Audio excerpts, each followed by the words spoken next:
Good evening, ladies and gentlemen. Most of you here tonight are either economists or just really like to buy pearls.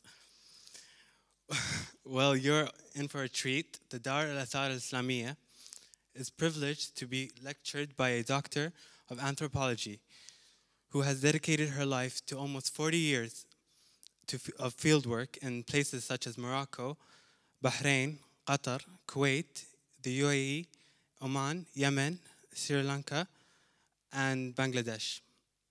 Much of her work has been published in prestigious scientific magazines.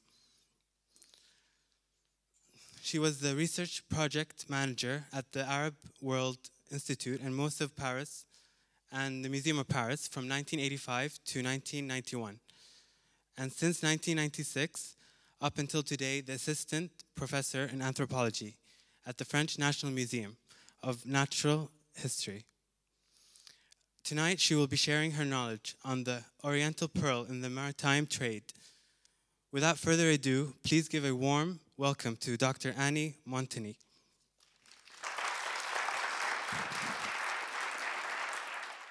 I'm doing research on the Gulf since 1976. I will just tell you briefly how I came to study and do research on the pearl trade. First, I'd like to apologize for my bad English, but my Arabic is much worse.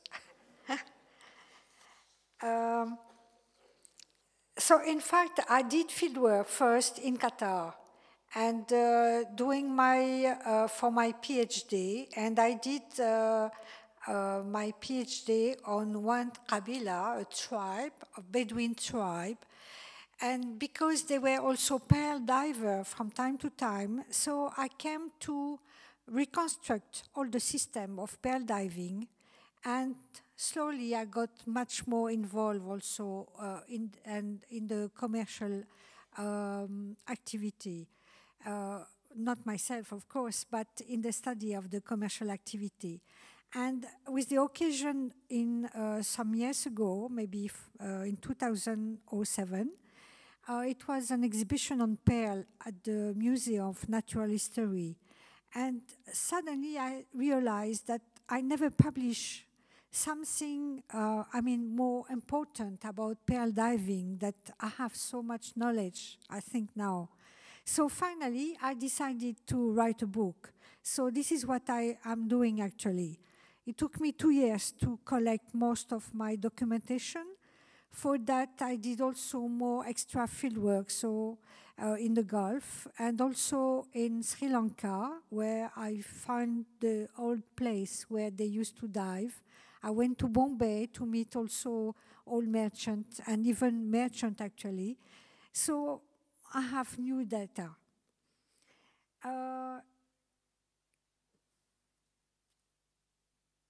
Also, I did something new, a new discovery, and I will explain to you at the end. It's about one word, and it is used for the evaluation of pearl. I guess many Kuwaiti here must know it if they had some relation to pearl.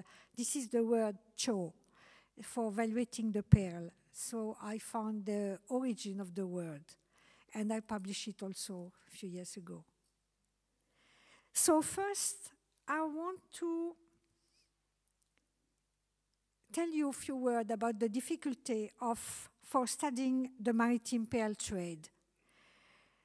Several difficulties occurs for the historical researches concerning the pearl trade. One is the item in itself. The pearls are small and precious. For that reason, they could be hidden in order to avoid paying taxes.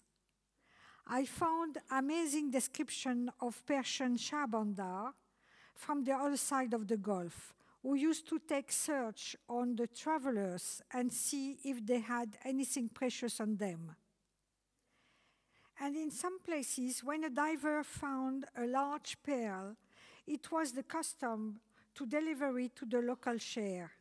And of course, some divers tried to escape this obligation, because for them it was a good fortune to find a big pearl, of course. I studied the British administration reports and archives, even in Sri Lanka recently. But regularly I found this note that the annual value of the pearl trade is such an amount, but in reality it is more, since pearls traders did not declare everything they carry in Bombay. The same situation appears in the Red Sea ports. Funny story is recalled by Henri de Moffred in 1932, even if it is quite Romanesque story after his experience in Massawa with the broker Jacques Chouchana working for Leonard Rosenthal, the so-called king of the pearl. Other problem, in the field of the economic history, the historian deals with large quantity of goods that allow to know the main trends of the activities with a percentage, etc. For instance, we have now a good knowledge on the main exchanges like coffee, spices, cotton, grain, horses, according to periods of time and places. As I mentioned it before, pearls are small and precious, and the comparison of this kind of item trade with other large ones is always difficult to get a real estimation.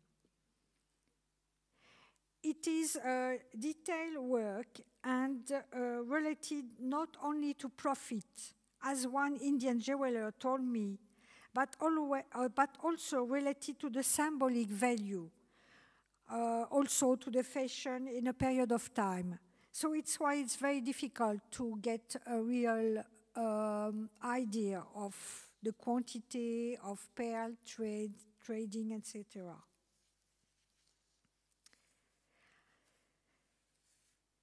So one historian, Mr. Fernand Braudel, is a very famous historian. He died some years ago, but he was a very important historian. And for him, there is a new, we can say, after the 11th century, there is a new trend of commercial activity. And this means that the trading activity was very different after this period than before. Even if we know that before it was some trading activity, but because the commercial activity was organized differently, so he had some idea, and I will mention it quickly to you. So, as he put it, during long time we had the image of the Asian petty traders, prestigious peddlers, carrying high valuable merchandise in their small baggage. Spices, pepper, pearls, perfume, drugs, diamond, etc. This image was emphasized by one author, Mr. Van Leur, 1955, and this was, following by many authors. In reality, this is quite different from what is now known in the history of trade. From Egypt to Japan, the commercial activity was made by capitalists, large traders, thousands of undertakers, agents, messengers, brokers, money changers, etc. This is Mr. Braudel who speaks still. Even the bill of exchange as a secure tool was comparable with their equivalent Westerners. When the European appears in Asia, the trading activities are already very active. The high sea maritime trade could be considered as the first European capitalist economy, but coming after the magnificence of Islam in 12th century. and not from the Roman Empire, wrote Mr. Brodel. He says that merchants were always well considered in the Arabic Muslim world and respected by the political authorities, which was not the case in Europe. He gave example. He mentioned as example that in 1288, the Mamluk government tried to bring in Syria and Egypt the merchants from Sind, from India, from China, from Yemen. Among the known business practices and accountability, a kind of bill of exchange, the Sudfaya, was in use for allowing far distance transfer of money. But it doesn't give detail. But anyway, I mean, there is reference. I have to find out. And probably this system had an effect on the Italian traders from whom the bill of exchange was taken by other Europeans. Another ancient practice, probably taken from the Muslim world, was the commenda. And he mentioned the prophet who was also working with his wife under the commenda system. So it's a very old practice. It was, so the commenda, which is a merchant association, it was useful for far trading operation in order to reduce expenses and risk. We know it in Italy in 11th, 12th century, then in other European places on different lines. For Mr. Brodel, the extensive form of trading by land and sea with regular caravans and long shipping involve an active and effective capitalism.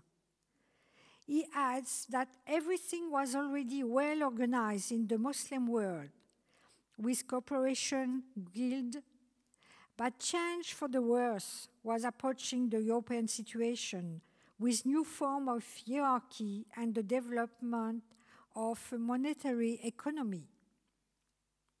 So this is why in my book I will start as a 11th, 12th century as a reference. Because I was thinking also to give example of, for example, the old, very old piece of pearl we found, for example, in the Gulf now or in Mesopotamia. But it doesn't make sense if I want to speak about the organization of trade, maritime trade. So the maritime trade in Asia did not start with the Portuguese. So I will mention as a reference just to show you kind of not a continuity, if we can speak like this about continuity as an activity. But as I told you, it seems that the organization was different. The high sea trade in the Gulf is now well established after some written sources and archaeological evidence, like Chinese porcelain in Siraf, the port created at the end of the Sasanian period, about 7th century. The trading relation between Chinese, Persians, and Arabs are documented by Arab authors who mention Chinese vessels in the Indian Ocean. And we know that Persians and Arabs contended with the trade over the ocean as far as the southern China Sea, and that they had warehouses in the main China ports, such as Guangdong, so my accent is worse in this case, Guangdong, Changshu. So this is a study made by one Japanese man.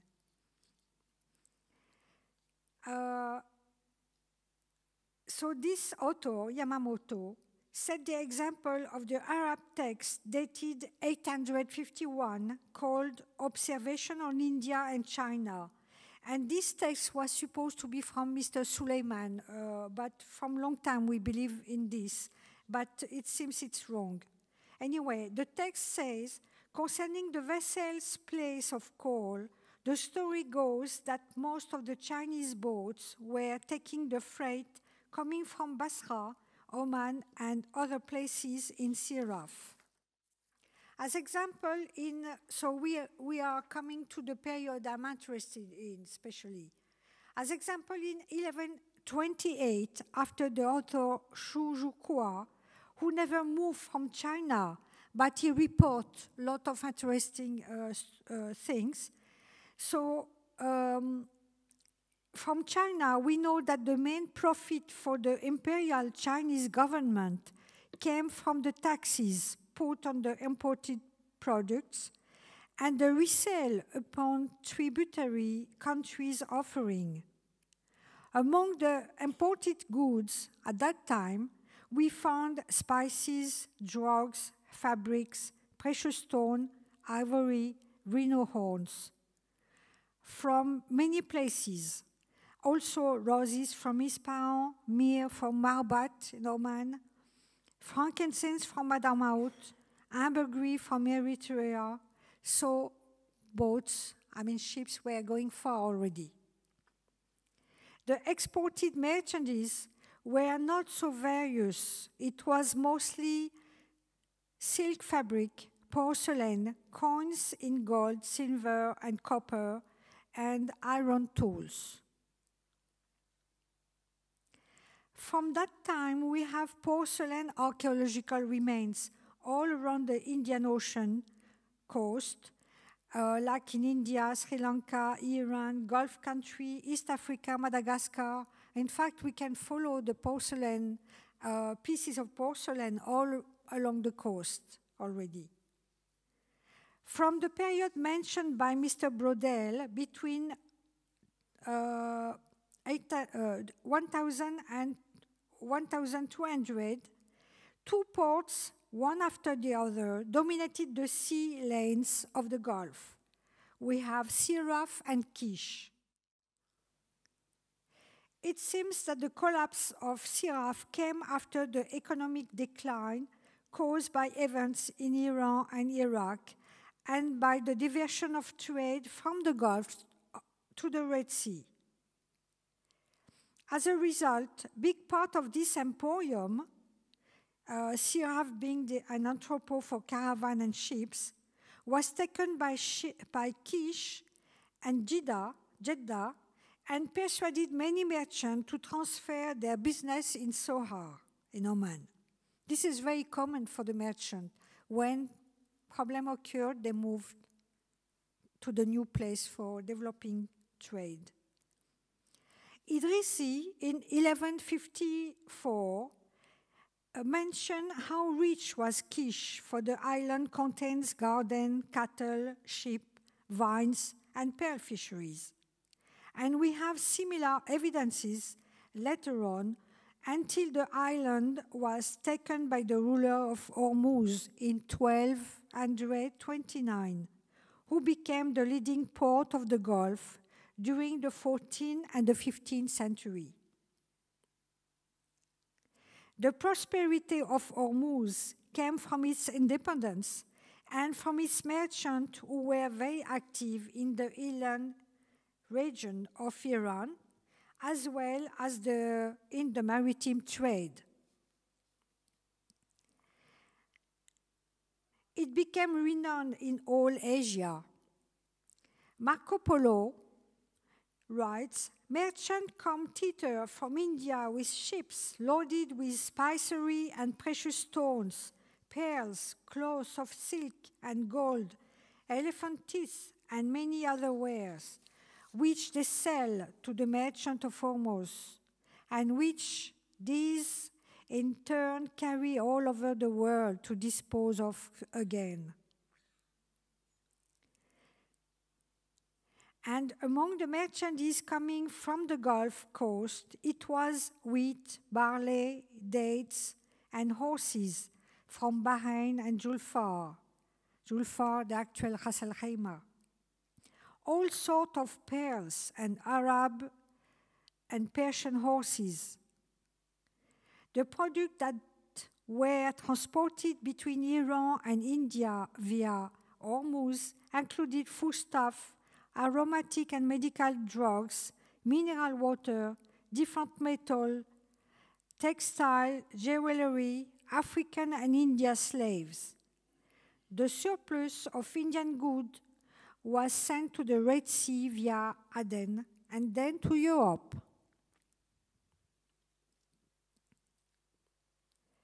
Marco Polo in 14th century provided quite detailed and precise description of the vessel and states they are so large that they carry quite 5,000 baskets of pepper and some 6,000 of something else. One author made the evaluation, or he mentioned, I think, the evaluation of one basket, for example.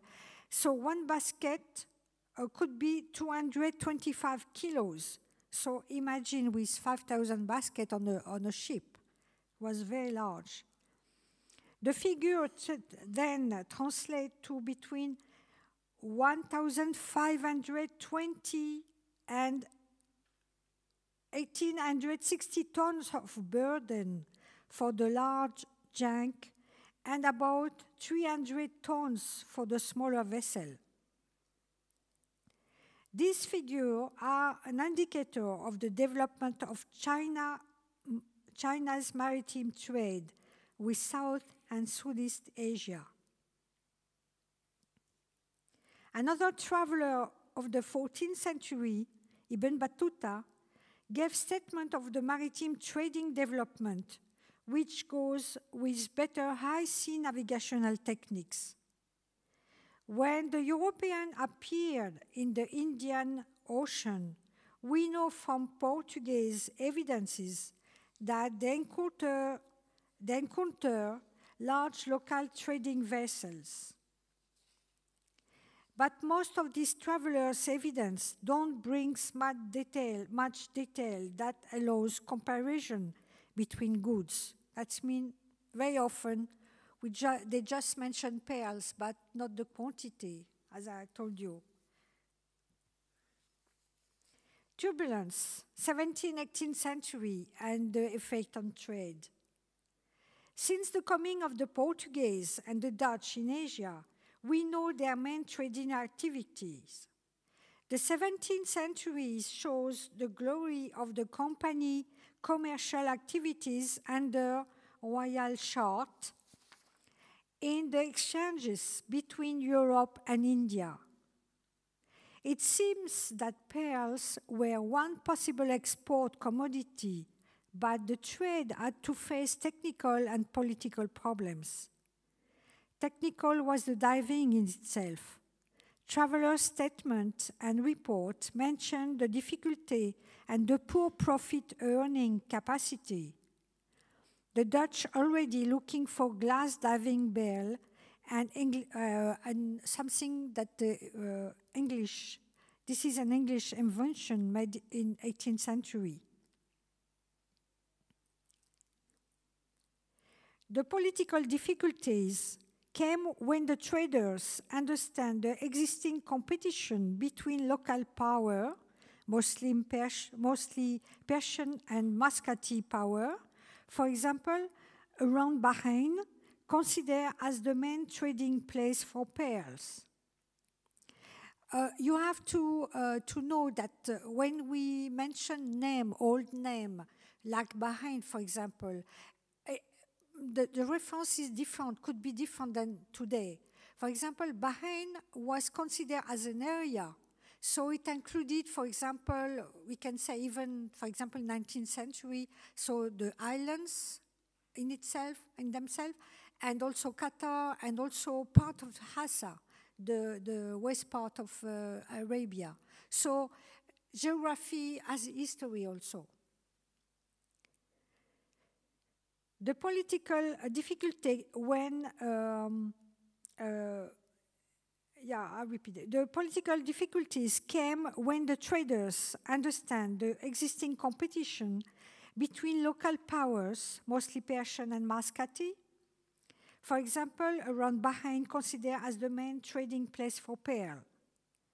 In Ceylon, Sri Lanka today, the clash was more direct between Portuguese and Dutch when this latter arrived in the island in 1602 with the design to take the lucrative trade of cinnamon and pearls. In fact, the pearl industry in Mannar Bay, which is on the west coast of Sri Lanka, was not so profitable for the Portuguese after the study of a Sri Lankan historian. For them, the most important source of income was the tax on the divers, the rent on the shops, and the duty for the right to trade.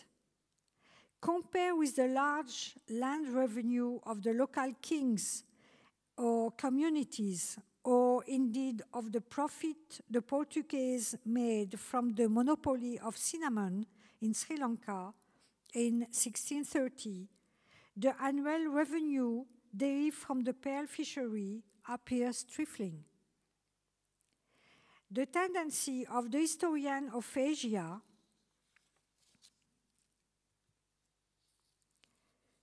is to argue that the impact of the European, at least in its initial stages, did not lead to immediate and far-reaching changes.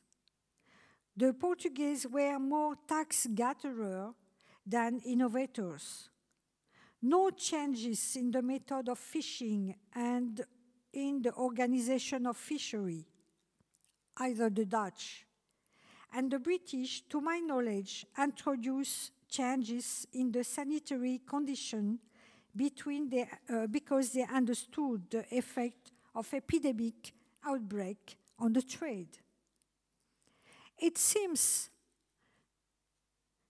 from what Mr. De Silva, this historian, Sri Lanka historian, that the main success of the Portuguese was to win over some indigenous people to convert to Roman Catholicism. For that, they had offered a reduced tax to Catholic fishermen. And I went to Sri Lanka, and it's very interesting because in most of the area where it was the pearl diving, I can notice it was Catholic because there is many small chapels all around the coast. It's very interesting. And most of the Christian missionary congregation start coming and settled in many places of Asia. For example, in Basra, one priest was in charge of the warehouse, the Khan, where all the European merchants passing by could rest and deposit their goods.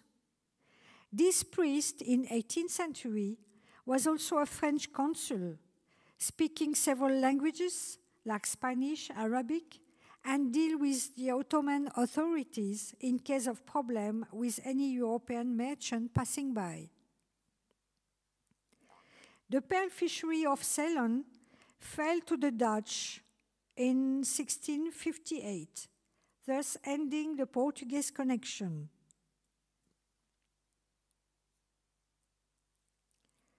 From documents written by a British officer in 1876, the Dutch had only 4 good years of pearl diving in 140 years of occupation. It was in mid-18th century when the main exchange were elephant, cinnamon, and areca nuts. We have to know that the peculiarity of the pearl banks in the sea around Mannar Bay, which is in the passage between the south of India and the west coast of Sri Lanka, was the vanishing of the oysters from season to season, sometimes during decades. Some British maritime biologists did researches on that problem, finding that it may come from monsoon turbulences and biologic maritime disease. Like the Portuguese before them, the Dutch never succeeded to take a full part in the intense trade that occurs between India, the Gulf, and the Red Sea. They mostly follow the system of traveling concession, so-called cartaz, which allows local captains to sell their shipment with a fees concession. The 18th century was one of great upheaval, for after the breakdown of the central government in Persia in 1722, resulting of 4 decades of warfare, this affecting all the Gulf area from the Ottoman Basra to Oman, with poverty, insecurity, oppression, and war. The detailed history of the area written by Mr. William Floor for this period is interesting because it gives a good comprehensive appreciation of how the port authorities made competition between themselves to entice the merchant to visit their place after offering reduced duties, etc., some advantage anyway.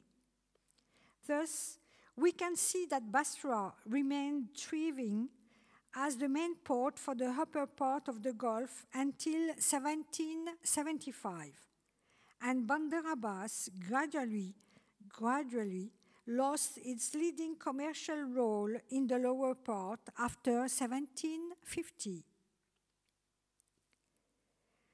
On the Arab side, Muscat and Zubarah in Qatar had an increased role, profiting of the trade of the other declining places, and so on.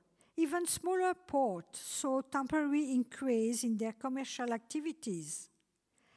And as the same author says, any important changes appearing in the Gulf area was the involuntary involvement of the European companies in local conflict. He mentioned the Dutch and the British. Even if they would prefer to remain neutral in order to protect their profitable activities. One of the best traveler documentation comes from a French jeweler in pearls and precious stones, Mr. Jean-Baptiste Tavernier. And I guess from what I saw this morning in the museum, very nice collection of you, Sheikha. I guess he sold many pearls to this imperial. Because Mr. Tavernier, he made 6 travels in the course of 30 years. He traveled to Turkey, Persia, and in the Indies during the 17th centuries with few French and Armenian partners. He strayed on pearls, bringing him in contact with royal and imperial courts, and he offers a good knowledge on the selection, valuation of pearls. Very interesting.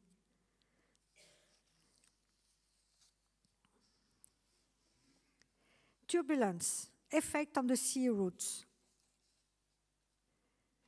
In the traditional system of navigation, the skills came from experience on stellar knowledge. After the 9th century, a change occurs and maps and portulans appeared and gave indication of maritime routes. When the first European vessels entered the Indian Ocean, many references indicate that such nautical charts were already in use in the North Indian Ocean. They were comparable to the Portuguese portulanos and based on the systematic observation of coastal configuration, landmarks from the sea at a distance, bearing in terms of horizon, star azimuth, and underwater flow feathers. Ibn Masjid description and navigational theory are the most famous. For a navigator in the Indian Ocean, the most basic requirement for sailing was the knowledge of the wind, in particular of the monsoon. The major seasons were the northeast monsoon, facilitating exit from the South Arabian, Persian Gulf, and Indian ports between November and February, depending on the exact location of the port. The southwest mention enabling return from the African coast between April and May before the monsoon is fully developed.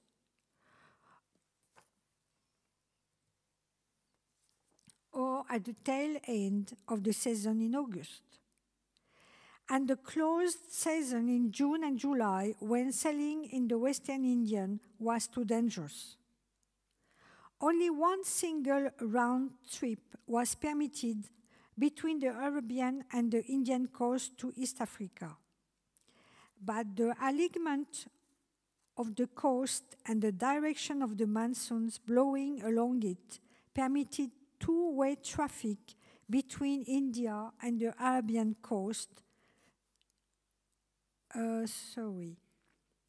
Arabian coast several times during the year. So it's why maybe it could be connection, especially between the Gulf and the Red Sea coast also, even for pearl divers.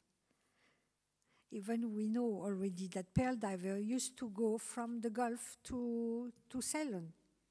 I will mention some story after.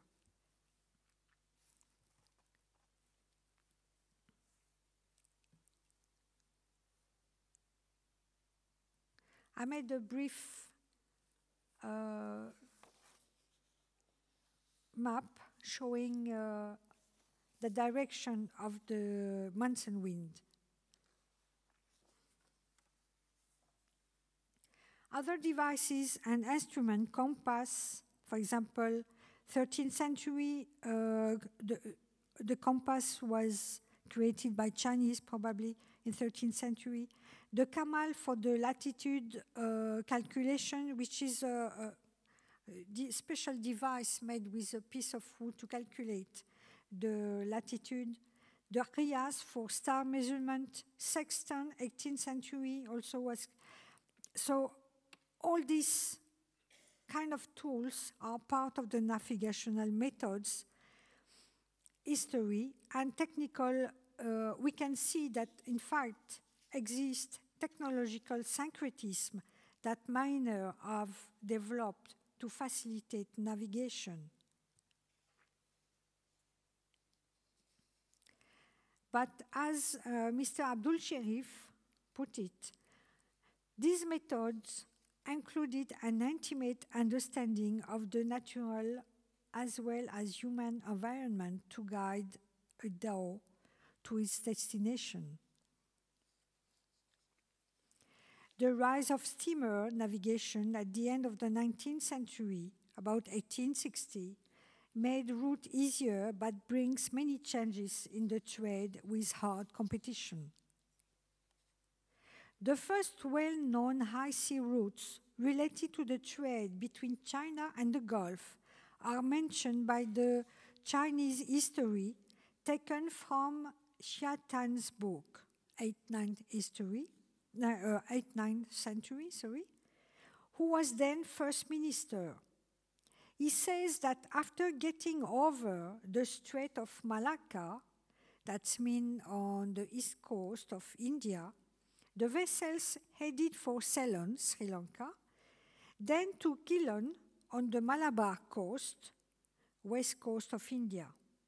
Sorry, I made a mistake. Malacca, it's Indonesia. From there, they had two choices, either the north to the Indus estuary or to cross the Oman Sea toward Yemen with a call to Shihar and Suhar, then to the Gulf until Ubula in the Shatt al-Arab. Masoudi, geographers, in the mid-10th century, confirmed this former route with other detail, and we understand with him that later on, following the Chinese political instability, the local vessels from the Gulf prevented from calling to China and used to meet halfway. Then the Arab merchant took goods abroad, Chinese boats, and sailed to Chinese port. When the Portuguese were sailing in the high sea toward Asia and extended their network from 16th to 18th century, their route was through the Cape of Good Hope in South Africa. Indeed, they opened new maritime routes to Asia, but keeping it secretly.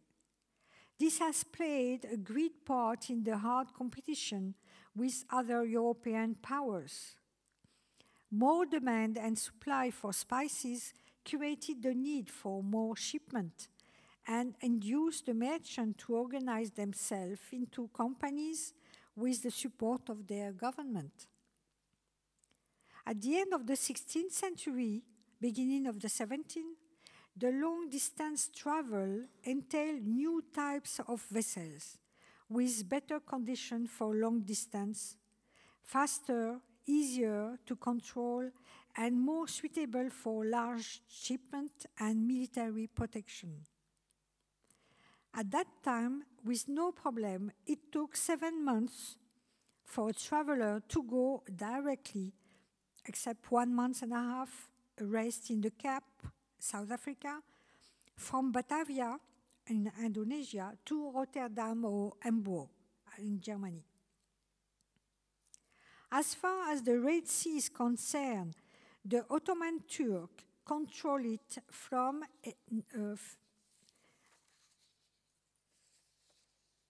1536 to 1546, after having strengthened their position in Aden. Before that, the Red Sea was the main route for the vessels carrying pepper and spices and going to Egypt. We know that pearls were fished in Dahlak Island, but actually it is difficult to get data. Dahlak Island was also famous for the gold traffic. Pepper and spices were taken from the Dutch from Malaysia, and in order to avoid the Ottoman control, that means to avoid paying duty and taxes, they came back to Europe by sailing through the Cape of Good Hope. This caused big loss to the Ottoman authorities, and considering the disadvantage of closing the Red Sea to their only control, the Ottoman did not react, since it was a main route for the vessels sailing between India and Egypt. The goods assigned to Europe being left to Suez. In 18th century, a large demand in silver and gold was in need, but the European dealers, in order to get other goods.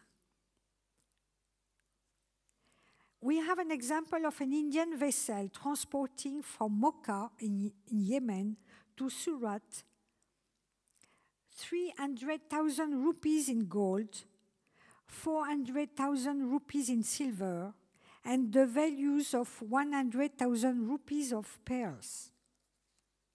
Because in fact, at the very beginning of trading, it seems that a kind of exchange of merchandise was organized, and then everything was paid with gold and silver.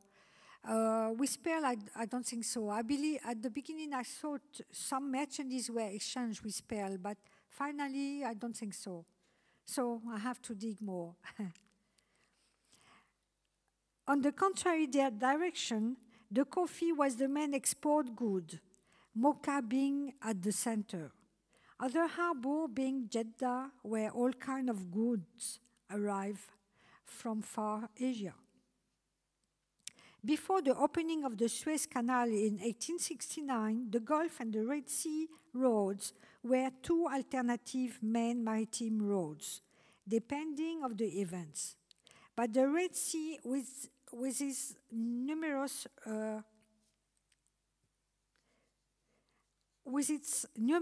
coral reefs being dangerous for the navigation, Also the passage through Bab el-Mandeb in the south of Yemen, the vessels had better condition in the Gulf. Transshipment was made in Basra, in fact, to Bulla in the Shatt al-Arab. Then the merchandise was transported on the Euphrates River and by land to the Mediterranean shores for European countries. In the famous book of Mr. Tavernier, there is good detail of how he traveled by caravan and so on. It's very interesting. But the European merchants were always worried about the monsoon winds, which allowed them to sail to Asia with the southwest monsoon, with the monsoon wind between April and September, and coming back to the Gulf or to the south with the northeast monsoon wind between November and February. A wrong estimation of their traveling duration keep them one more year at the port of call. Development of pearl trade in mid-19th century and better knowledge with new data from travelers, for the researcher and history. In the 19th century, mostly between 1830 and 1860, the principal Gulf area need was grain, wheat and barley. The regional merchants from the Ottoman provinces exchanged basic foodstuff and animal products for textile, wood, sugar, and tea from British India. And the merchants from the Gulf exchanged mostly pearls, rice, horses, and dates. In fact, foodstuff was already the main need for the local population. But the situation was so often at strife because resistance to defend regional trade against British effort to capture part of it, or the export bans over grain reserve in Muhammara, for example, the actual Khorramshahr, in 1870. Also, the imposition of grain monopolies in Iraq after 1865 by Ottoman authorities contributed toward the misery of the population and the regional merchants. In consequence, the mid-19th century saw erupted resistance movements, starving peasants, petty traders, and at last regional traders from Baghdad and Basra left their place of origin for Kuwait, Bahrain, Muscat.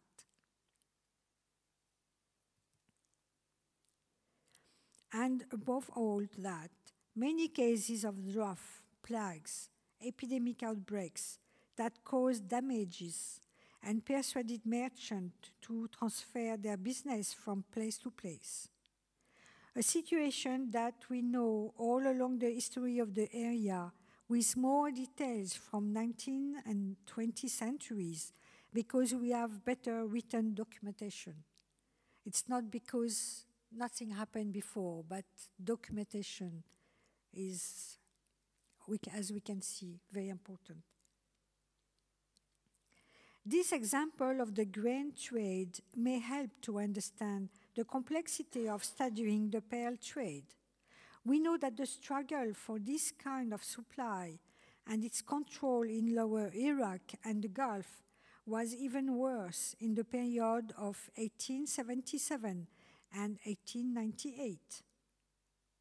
But this period was also the best for the export of pearls from the Gulf to India in Bombay, where the European pearl dealers used to take their supplies.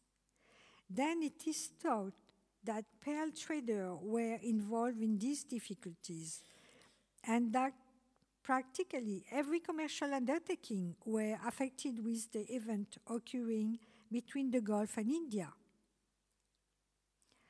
As Mr. Fernand Braudel put it, each country, each period of time had its royal goods that make exchanges more profitable.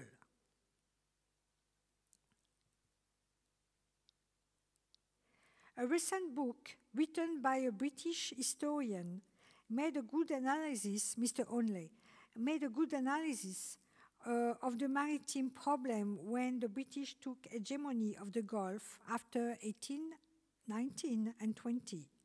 For him, British India's initial interest in Eastern Arabia grew out of a need to protect its ships and subjects in Arabian water. In the late 18th and early 19th century, the Strait of Hormuz was controlled by the Al-Qawasim family of Sharjah and Ras Al Khaimah. Much of Al-Qawasim's revenue came from tolls, which they levied on all shipping in and out of the Gulf. Partly out of understanding, partly out of arrogance, the British refused to pay these tolls. In response, the Al-Qawasim raided British shipping, an act the British considered piracy. As always, the trade suffered from this conflict. But modern statistics show an increase of the pearl trade after the second half of the 19th century, created by more demand from the Gulf and Ceylon, Sri Lanka, for the European market.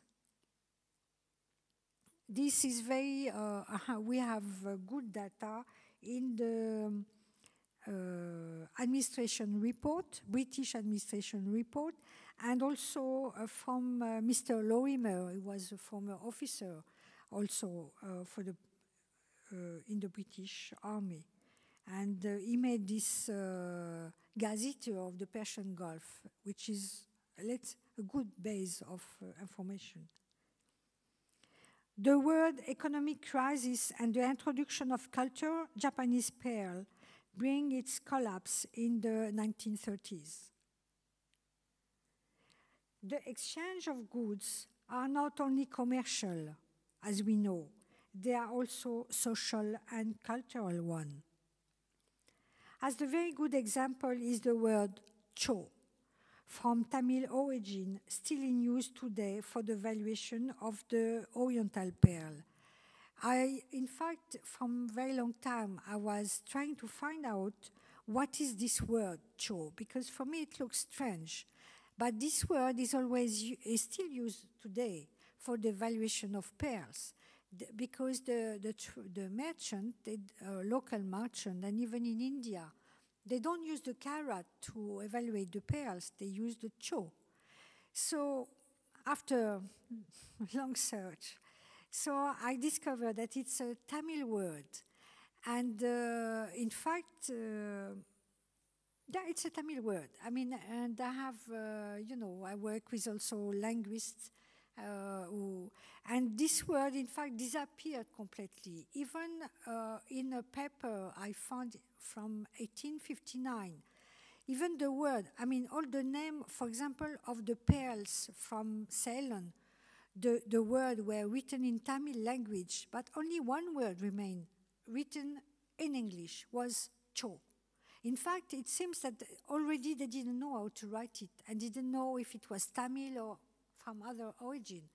So it's how I made search with other linguists, and the linguist finally who find the word in dictionary, he find an old dictionary, and it seems that the last occurrence of the word cho is written in a dictionary of 1905. But now, and even when I was 2 years ago and last year in Sri Lanka, I try to find out if the people remember the word. They don't. They use the carat today. So it's interesting. Now I have a question to ask you. Do pearl traders were specialized in this community, for example, the pearl traders in the Gulf, or do they exchange other goods as well? I'll tell you why I'm wondering about this question. I have some doubt about the answer I got. It's why I want to insist. Since the promotion of Gulf heritage after 1975, all the Arabian Gulf countries emphasized the pearl diving and trade as the main part of the sea heritage. Indeed, this is true. The main problem is now the difficulties that occur when the historians and anthropologists try to reconstruct the Gulf maritime trade history. So high symbolic value is devoted to the pearl trade that most of the former pearl dealers don't assume having exchanged other goods. But I have some doubt, since the commercial activity is a way of making profit, even if some cultural code dictates terms on special goods. So this is one question I'd like to submit to you. Maybe there is some former dealer of pearls here, and they can tell me some secret. Thank you.